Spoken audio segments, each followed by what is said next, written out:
Welcome back to the Colors of Parenthood. Today we're joined by the inspiring Kasia, a mother of two who transformed her career from corporate health to becoming a domain expert in women's health.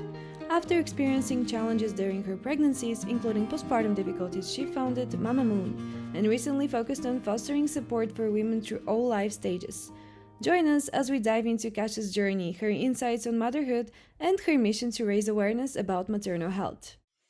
Hello, everyone, to the podcast, The Colors of Parenthood. We have Kasia with us here today. Kasia, could you please share a bit about yourself? Hey, thank you first of all for having me here. Really happy about it. My name is Kasia. I'm originally from Poland, living in Amsterdam since 2008. Had motherhood was quite essential in my story as per today. So I was very much happy when you invited me to the podcast as well. Used to work in corporate and now running Mamamoon, which, as you can figure out from the name, has something with mamas.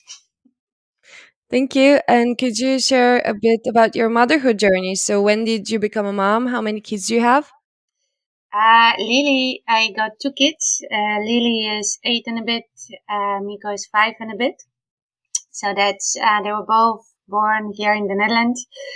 And it's been quite a fun journey. Let's put it this way. I always knew that I want to be a mom. And then when I was one, then I was like, what the hell? yeah. So it's in a good way, but was a lot of things I realized, that Yeah. people tell you like, go make babies, they're cute and sweet and everything is pink, and then I'm like, shit, they're not. Yeah. Not everything is what we expect and what society tells us. No, not at all. No. It's like, why nobody told me. Yeah. And this is that the reason why you changed from corporate? Well, actually, it was more related to how I gave birth to my daughter. So to my first one, because in Poland, giving birth is very medicalized. Also, pregnancy is very medicalized. And here in the Netherlands, it's more pro-natural birth. So you are with a Okay. midwife. When you're pregnant, it's not like you're being sick. You're just pregnant. You have all options on the table when it comes to giving birth, assuming that there's no medical reason to do anything different. And you're also being supported in all ways, meaning you can go to the hospital, but you can also go to the birth center. You can give birth at home if that's possible. And they also help you with that. When I was small, and I realized how the babies are being born, then I was so scared. I was a moment when I actually told myself, like, at a certain moment, like, okay, chill. Like, by the time you grow up and you're going to have babies, then the science will come up with something that the boys can deliver. So that didn't happen. So I was super scared that what kind of pushing and pushing and pushing this pregnancy to as much as, that felt okay. At a certain moment, we're like, okay, fine, we're doing it. Then I was pregnant. I'm like, oh shoot, then this baby has to come out, and then I did quite some work on myself to prepare for birth. When Lily was born, mostly on fears, actually, mostly to work To with my reduce head the as well. fears. Yeah, that you don't panic, and it's and then when Lily was born, then I was shocked how okay it can be, and how first it was really like feeling like a superhero. If I can do this, I can do anything. And then I got pissed off because I realized that if I was back home, then probably I wouldn't have this experience. So that was actually the reason why I quit corporate. Not immediately, by the way. So it took me a while also to find my ways around it. At that time, I was working at Philips at Digital Health, which was a nice job as well. So it was took some time to kind of realize, to pinpoint, where all those things are starting happening in my head. But essentially, it was the birth of Lily that made me train actually in all the things that helped me through when preparing for birth, when giving birth. And at a certain moment, when I was pregnant with my second one, with Miko, then I had a corporate job, I had a toddler, I had pregnancy. And then I was already teaching, working with pregnant parents, evenings, weekends. It was just a lot. So yeah, so then I quit. Yeah, you needed to make a choice. What do you Exactly. Yeah. prefer? Yeah. Yeah. Yeah. And I think it's also like, the worst thing, like I at least don't like, is like thinking back, like, what if, what if? And I'm like, I don't want to have what if. Yeah, I would say it's a bit pointless to think about only what ifs. It's Yeah. more of like we've made a decision, we explored this, and then we see what happens next with another decision. Exactly. It's always a hesitating. Yeah, we always hesitating, and I think we'll always be hesitative when it comes to work specifically or Yeah. having a child. What Yeah.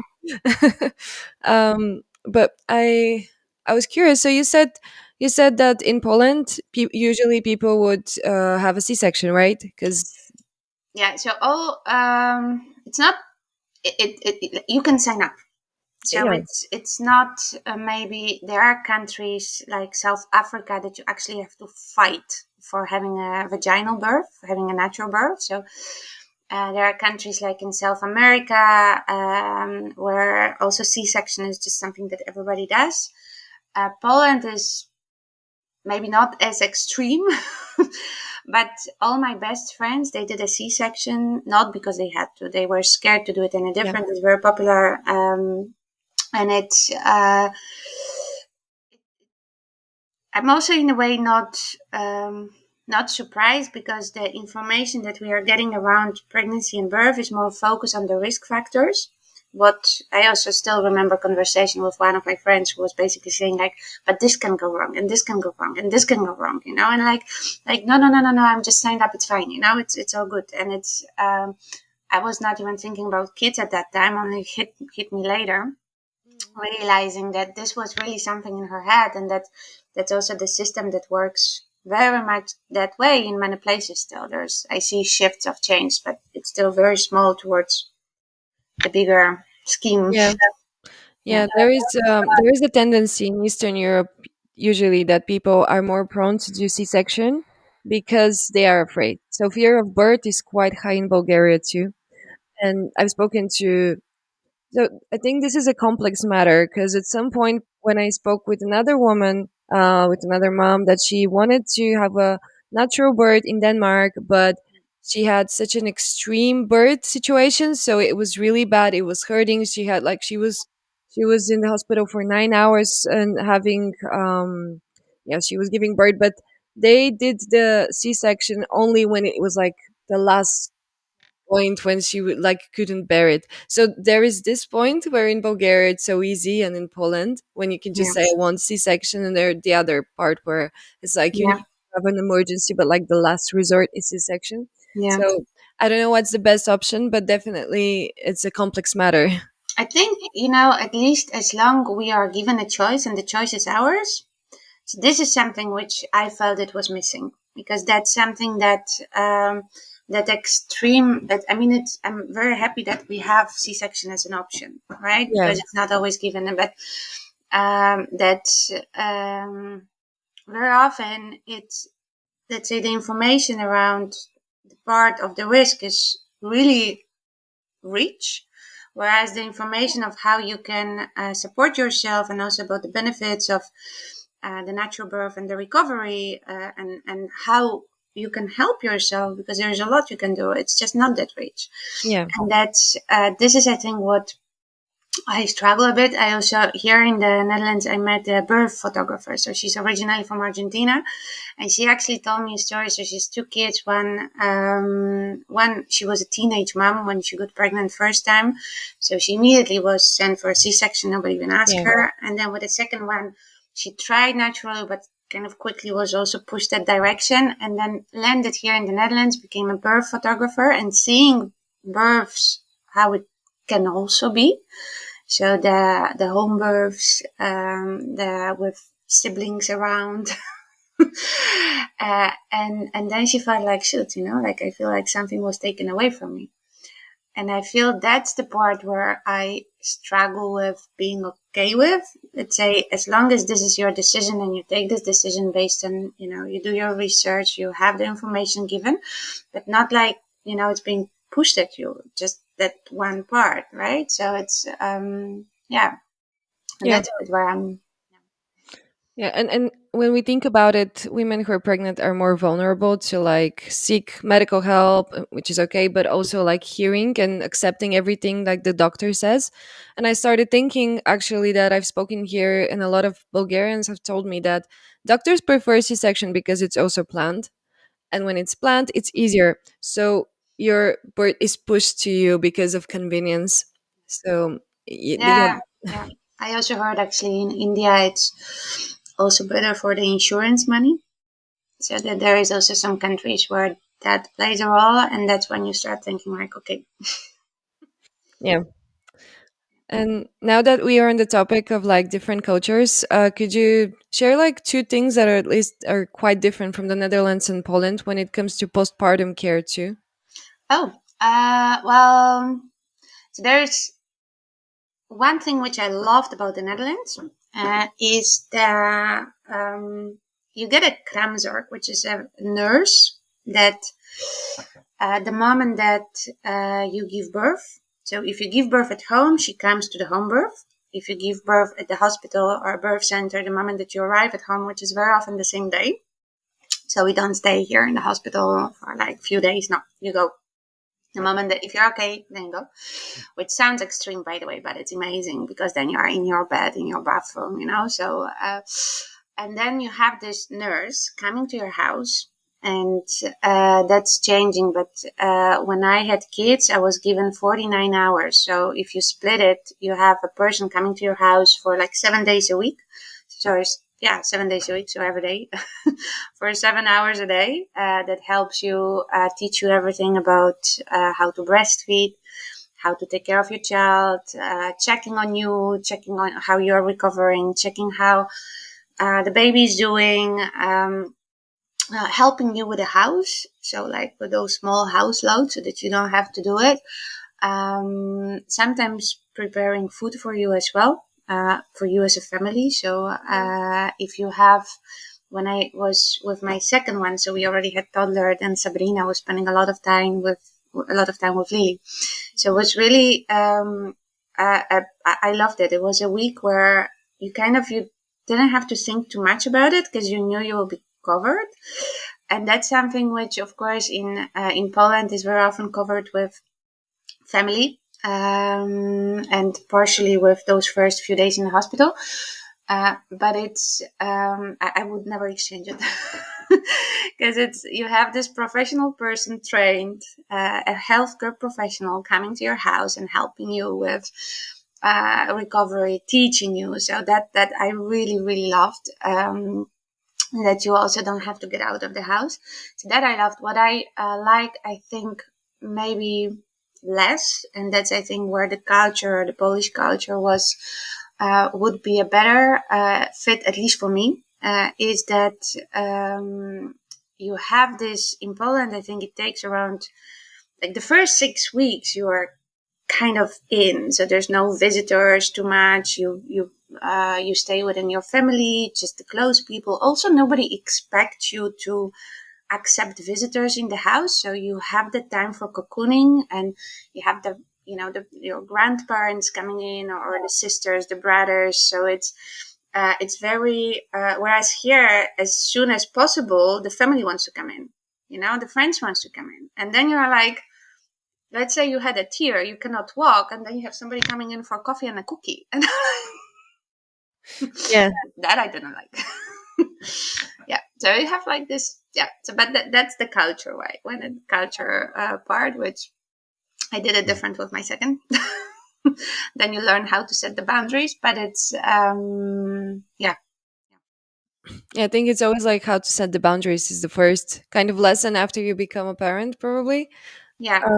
Especially if you have two kids, as in your case. Even Because with the first one, I think it would be actually, I would love if somebody told me about it. yeah, If so now when I work with pregnant parents, even though I work mostly on preparing them towards giving birth, I always throw in a lot of part about postpartum, because I feel that when we become pregnant, also with the first ones, we don't think about it. We think we are scared of giving birth, and And then we kind of focus on that and like, okay, postpartum, we'll figure it out. The truth is that once we are in postpartum, then we are too tired and sleep deprived, and hormones are going through the roof, and there's like no figuring it out. Yeah. So it's I feel like if we maybe had a bit more information up front of that, setting the boundaries and understanding maybe from ourselves first, and then for us as a team, as a couple, for example, like how we would envision it, and then having a dialogue about it, that would make a huge difference. Yeah, I think that's the point, right? Just to have a bit of education before going into it. And as we all know, people are usually, parents are just reading all that is out there to how to be a good parent, but not how to accept the new role and like the more psychological stuff that are happening inside you internally, how you analyze the new situation, everything that's not really being talked about a lot in public. No, no, no, no, not at all. Yeah, yeah. And following what we just said, or before the sentence before that, I was wondering what are the main differences between having one kid and then having the second kid. Oh, Jesus Christ. Like two completely different worlds. In a sense that already, let's say, having a one kid is a shock. At least it was in my case. I can think a little bit this way, and if I talk to students, like what relates, because it's a complete, yeah, losing your independence 100%. So especially for people who maybe they were more independent, they were used to taking a decision just like that, let's just do it, and I take this decision, and let's just go for it.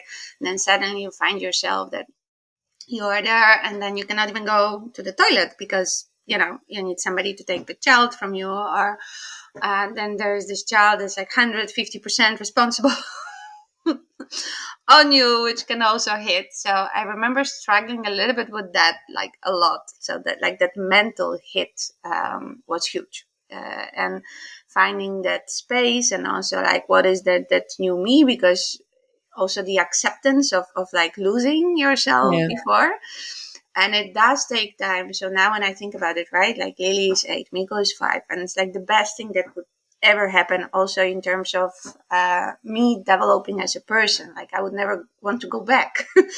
And because I feel like they make you much richer in many ways, but it took me quite some time to see it. And the time when you kind of go through all of it, it's not always easy.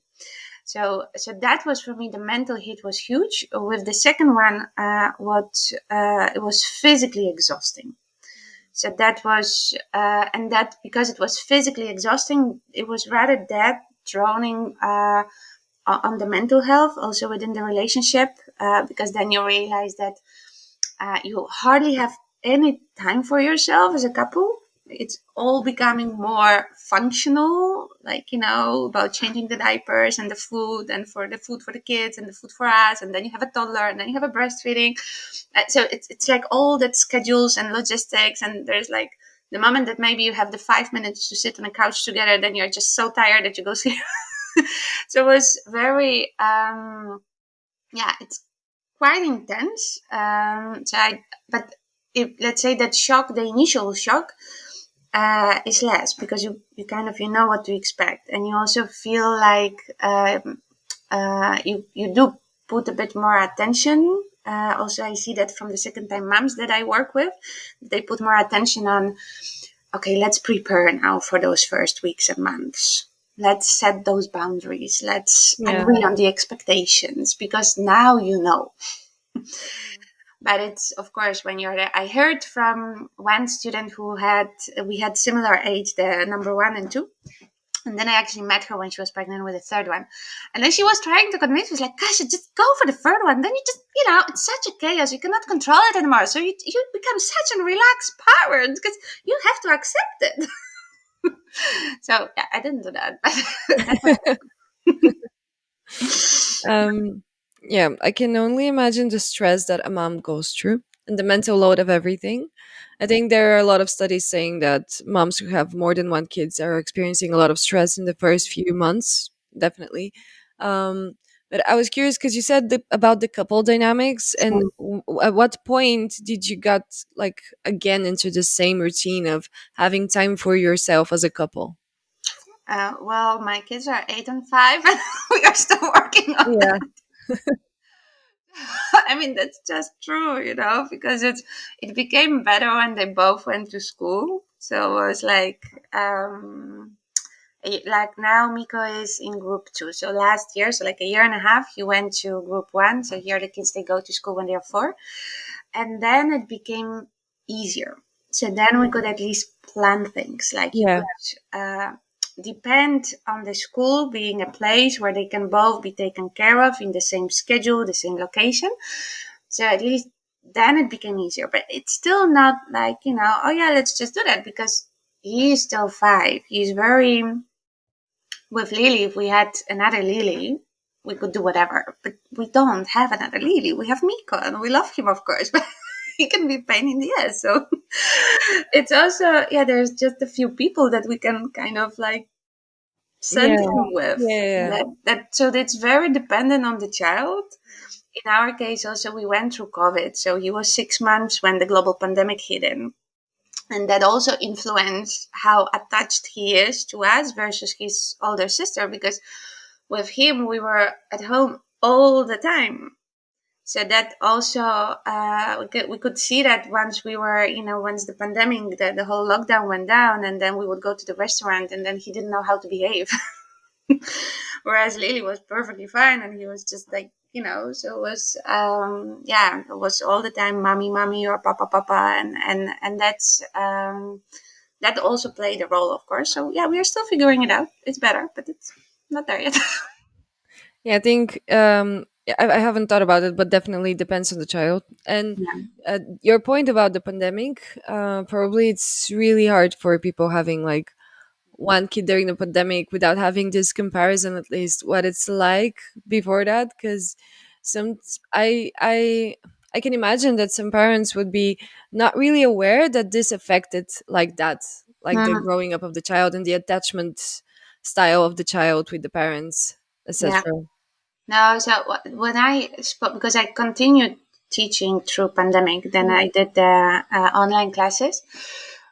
Sometimes they actually really liked it, because then also the dad, usually it's the mom who is staying, right?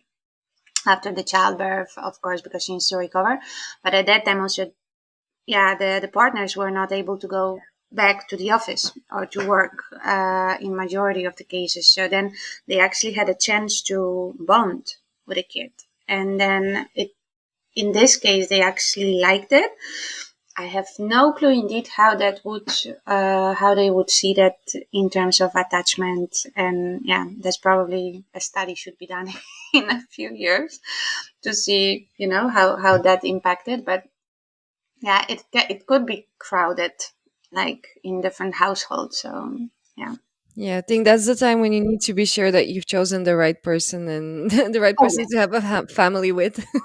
Oh Jesus Christ, yes. Yeah. Yeah, yeah. If you Um, survive that, it's fine. yeah, that's a really good like challenge for your partner and the dynamic in the family. And it was, yeah. I'm also happy we are behind it. But yes.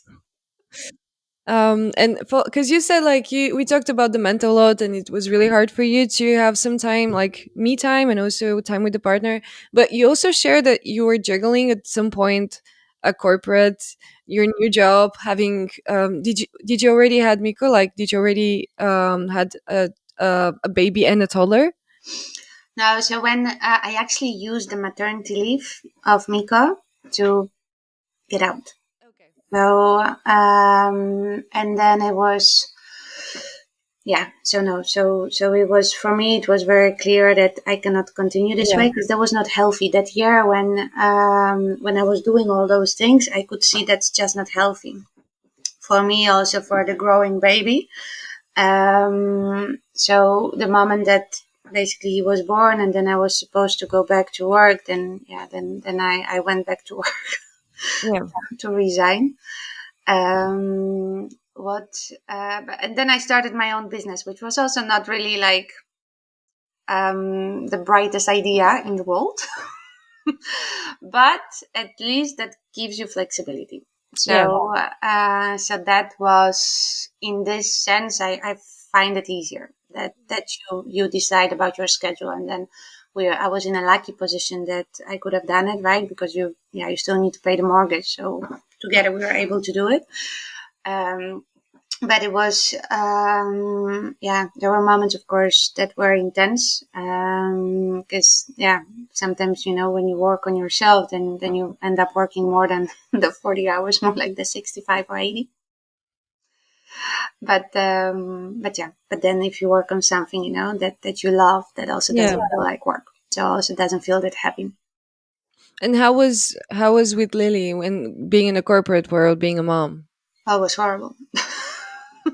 Was horrible. I felt guilty all the time.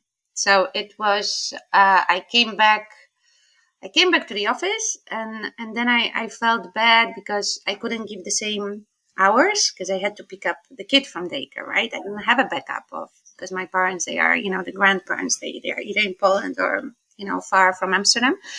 So I couldn't give the same time in the office. Then I felt bad because, I was picking her up late from daycare. Then I didn't have time for my team to give the right time to help them with development, and with all the questions that they would have. And forget about friends or, calls with my family, or like me and Robin were like completely like on the last place of this list. So it was like a continuous guilt, continuous not enough. And that was, there were like two moments that I remember. So one was I went for lunch with a colleague. At that time, her kids were older, like 9 and 11. And she told me a story because I struggle with it. I really didn't feel like every day I would wake up and I would feel bad.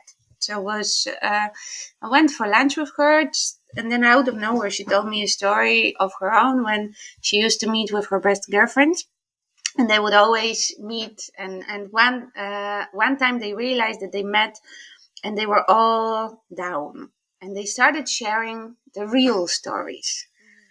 And then they realized that before they were always kind of sharing the good stories. And then they were like, okay, wait a second. So that if you had the same, that means that I was not a bad mom, or I was not a bad wife, I was not a bad sister, I was not a bad daughter. Like, we all have that.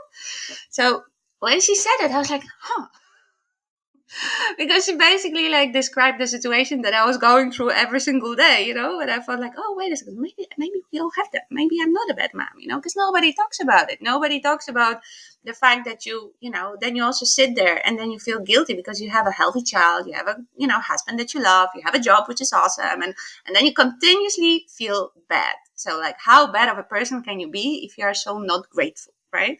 So that was really, that really hit me. And the other thing was also actually when I was sitting there, in the office, I felt like, okay, every time that I spend here is a time that's taken away from my daughter. Am I spending it right? And that was actually one of the reasons why I eventually quit, because I felt like, if I'm already taking away the time that I could have been with my kids when they're growing up, right? Like, you cannot go back.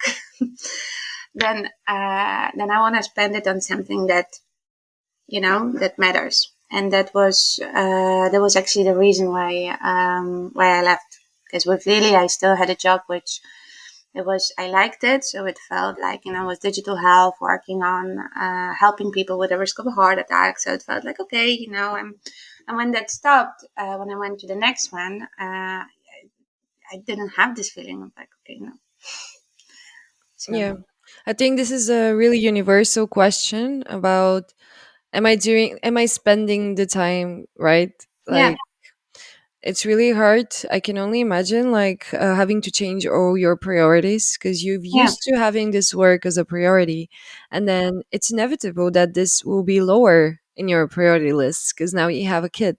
yeah, And yeah, it's the guilt, I think, is also like a really universal emotion that moms are feeling, that you mm, probably know from your clients, the people that you're working with, all the people that I've talked with. They say it. Yeah, no, absolutely. And it's, let's say it's work, you reprioritize everything, to be honest. It's how you spend your day, it's what you eat, it's with whom you talk, with whom you stop talking, with people that you meet. So it's, um, yeah, if something takes the energy out of you without adding anything, very often I just cut it off because I didn't have the energy Yeah. just by myself. So if I felt like some relationships were actually taking it away from me without being able to understand what I was going through, yeah, sometimes it felt bad, maybe, but you need to protect yourself. You need to protect yourself, your family, and it's a phase. It's not like that gonna continue forever. Although again, 8 and 5, and I'm still figuring things out. But it does get better. So it's and actually, in my case, I feel like it wasn't a bad thing. It's actually something that I feel like was a bonus of becoming a parent. You just need time to start seeing the benefits because you actually start spending time on the things that matter to you and that you feel that you grow with it, that add value instead of maybe things that take it out of you. Yeah. So, so in this case, like I said, I actually feel you become richer becoming a parent, but it does take time to start seeing it. At least it took time in my case. Mm-hmm. Yeah. And you make a lot of hard decisions, as you said, like putting people aside, making those priorities, changing yourself because you need to adapt to those new situations. But definitely, there are a lot of studies also sharing that moms or parents overall, after they continuously parent, they're actually better at decision making, faster in their cognitive functions. So there is a bonus happening, but it takes time also for the brain to be in this capacity. Sure. And now, for the last 10 minutes, let's speak about Mama Moon because I haven't had the time to ask you. Could you share Yes. with the audience, like, what is it exactly? What is its purpose? Yeah. Well, we started Mamamoon all around pregnancy, birth, and postpartum. So that was also went through quite some pivots, let's say. So when I started, we started with a pregnancy retreat. I did it together with a good friend of mine. At that time, we were both pregnant. So the first retreat, I was, I think, 34 weeks pregnant with Miko. And it was very much focusing on giving the preparation towards expectant parents, not only for pregnancy birth, but also for the postpartum, so that they actually don't get the shock Yeah. that we had. During COVID, we went a lot online. So doing online course, there was a moment when I had an online birth and postpartum preparation school. So with live classes, with experts, people who normally would see the clients in person, but then they couldn't because of the lockdown. And around 2 years ago, I started working on the Mamamoon app. So around 2.5 years ago, I closed that online school because that was its time, and then I found myself in a cohort, which the goal was to create startups here in Amsterdam at a venture capital, and it felt initially like, what the hell am I doing here? Because it was like 90% of them, they were like men and very young, and everybody talking about blockchain and crypto and artificial intelligence. And I was there, with pregnancy and postpartum and hormones and, mom of two kids approaching 40. So, but, like it, yeah, we kind of managed to convince the team towards me. And at that time, Alina, that I was working with, us as a team, and about the Mamamoon app as a product. They help us to fine tune it. At this moment, so 2 years ago, I set up a company as a Mamamoon BV. So really official step. It was a big step also for me, which is about bringing women's health benefits. So we have towards consumers, but also towards companies, to the employees at the companies. So with initial proposition, which is a digital proposition now that we have, is Mamamoon app for pregnancy postpartum. It is a bit like, I hate to say it, but it's a little bit like Duolingo for birth preparation. So we make it fun that people actually do what we ask them to do, and with a goal to prevent the birth trauma,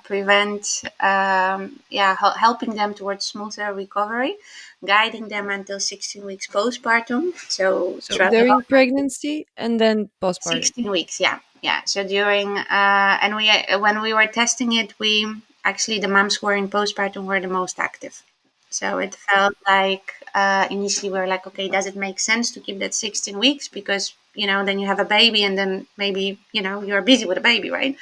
But they were on one hand they trusted us, so they were looking for the support back with us, with the experts, and on the other hand there was also lack of information or maybe too much and you don't know where to look. So that was one of the reasons why they also stayed so engaged.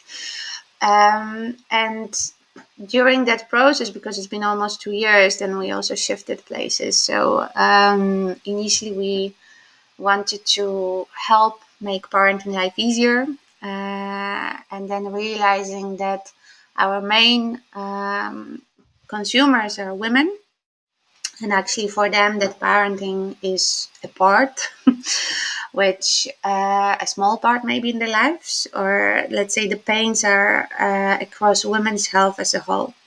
So it's not even about motherhood, but also looking at the cycle, at the menstruation. Many women right now have kids later, so Yeah. that's without even knowing.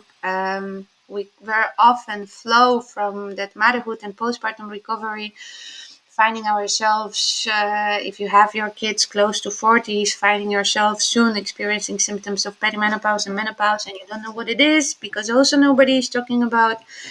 So And you that might think it's postpartum. yeah, because it, right, anxiety, depression, and like brain fog, and so all of those which can also happen in the postpartum are actually very common in the perimenopause. So it's been now quite a while, but if you look at ourselves, where we are and where we are aiming, is that our vision is that the women's health is supported at every phase of women's life. And that's, we call it 3Ms: menstruation, motherhood, and menopause, which we will have a new name end of Feb.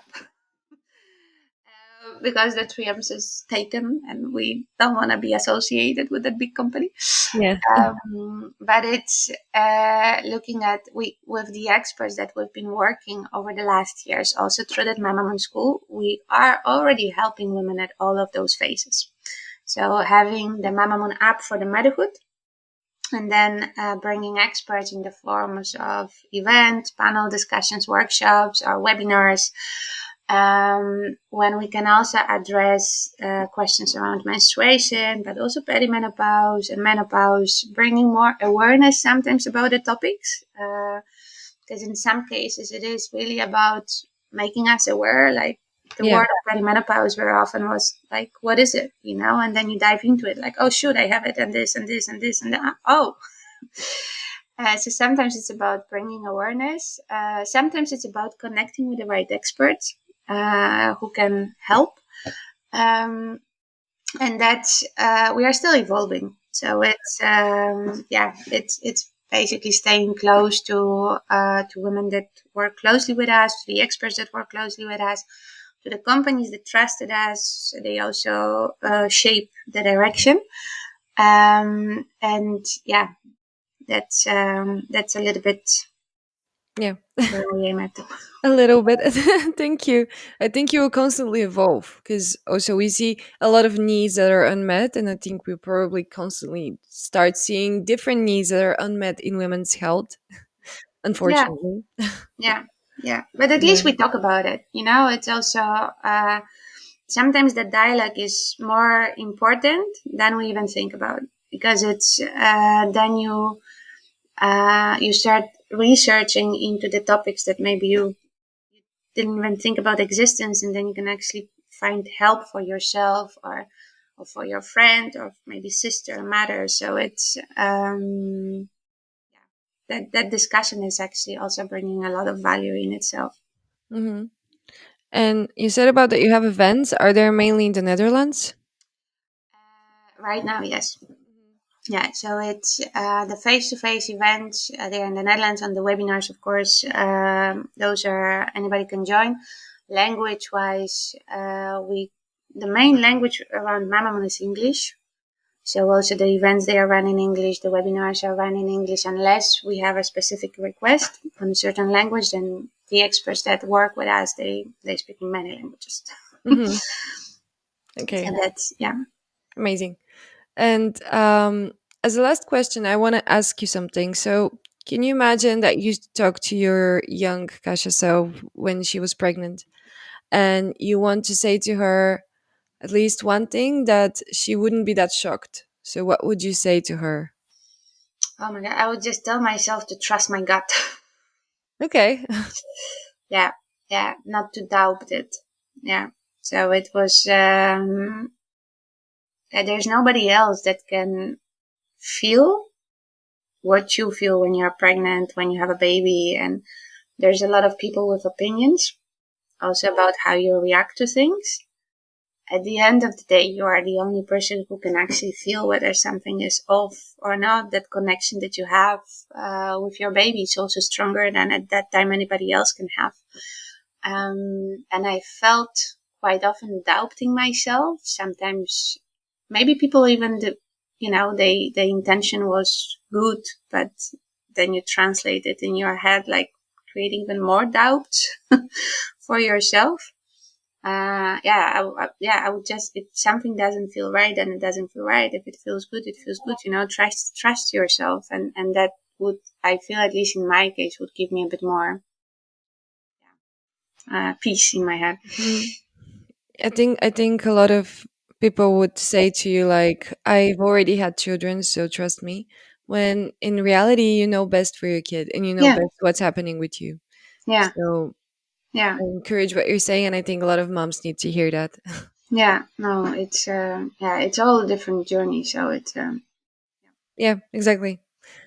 Thank you so much, Kasha. It was really an insightful conversation for me. I hope our listeners find it also an insightful. And yeah, thank you so much. thank you. It was a pleasure to talk to you. Thanks. Ciao, ciao. Ciao, ciao.